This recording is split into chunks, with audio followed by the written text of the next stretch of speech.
Army chief और CJCSC की 3 साल की तकर्री का नोटिफिकेशन जारी। जनरल आसिम मुनीर 29 नवंबर को बतौर 17वें आर्मी चीफ कमान संभालेंगे। जनरल साहिर शमशाद मिर्जा 27 नवंबर को chairman joint chiefs of staff committee बन जाएंगे।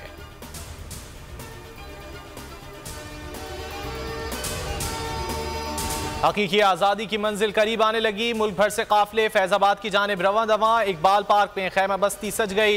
फैजाबाद के अतराफ कंटेनर्स ही कंटेनर्स। फैजाबाद, कुराल चौक और 26 नंबर चुंगी से दाखिला बंद। अहम रास्तों पर 20,000 नफरी लगाई जाएगी।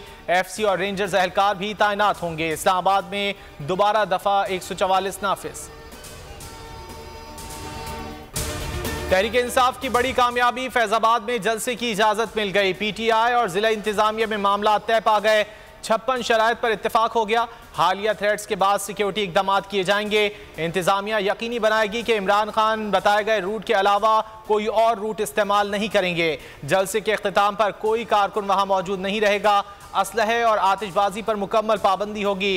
पुलिस और इंतजामिया थ्रेट्स अलर्ट वक्तन फवक्तन बताते रहेंगे।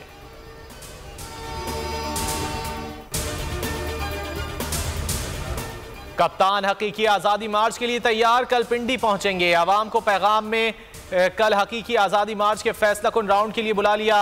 वीडियो पैगाम में कहा, हकीकी आज़ादी इंसाफ से मिलती है। जब तक हकीकी आज़ादी नहीं मिलती चुप बैठेंगे, ना जिद्दोजहद छोड़ेंगे। आवाम के लिए जख्म बर्दाश्त किए। जख्मी हालत में भी पिंडी पहुंच रहे हैं। आवाम अपने हुकूक के लिए फौरी पहुंचे।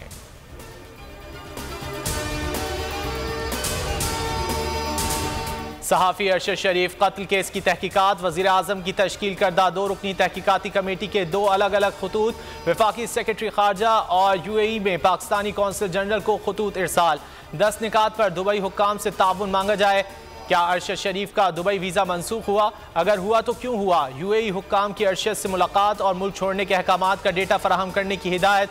कमेटी ने पाकिस्तान में दर्ज 9 FIRs के मुद्दई तलब कर लिए।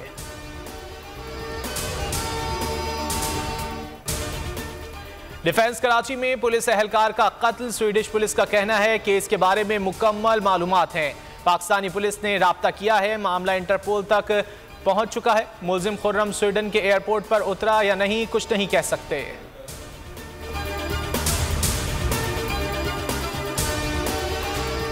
सिंध हाई कोर्ट की 5 लापता अफराद की बाजियाबी के लिए कोशिशें तेज करने की हिदायत। पुलिस, रेंजर्स और दीगर इदारों से 6 हफ्तों में पेशरफ रिपोर्ट तलब।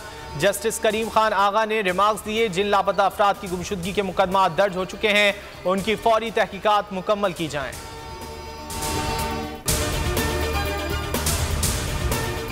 मारूफ मज़ाहिया अदाकार इस्माइल तारा तवील अलालत के बाद कराची में इंतकाल कर गए। काफ़ी अरसे से गुर्दों के आर्जे में मुब्तला थे। 50-50 से शोहरत की बुलंदियों पर पहुंचे। फिल्मों में भी अदाकारी के जौहर दिखाए। नमाज जनाजा आज बाद नमाज जुमा अदा की जाएगी।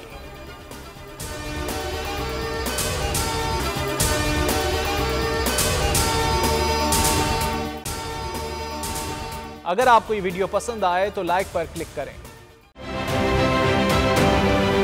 आप ये समझें, ये जो हक है ना, हक पे खड़े रहना और हक को बोलना, ये दूर से लगता है तन्हा हो गए लोग। आप खान साहब को देखें, तन्हा दिखाई देने, सारी जमातें मिलकर उनके खिलाफ हैं। लेकिन आज भी पाकिस्तान की आवाम उस हक की आवाज़ के पीछे जो है 80% से ज़्यादा आवाम उनके साथ है। सेम एग्जैक्टली इसी तरीके से बोल की कहानी है भाई। बिल्कुल अलग आपको तन्हा दिखाई देगा, हर जगह आपको खड़ा हुआ नजर आएगा, हटेगा नहीं किसी चीज़ से, हक की इस पूरी चीज़ से।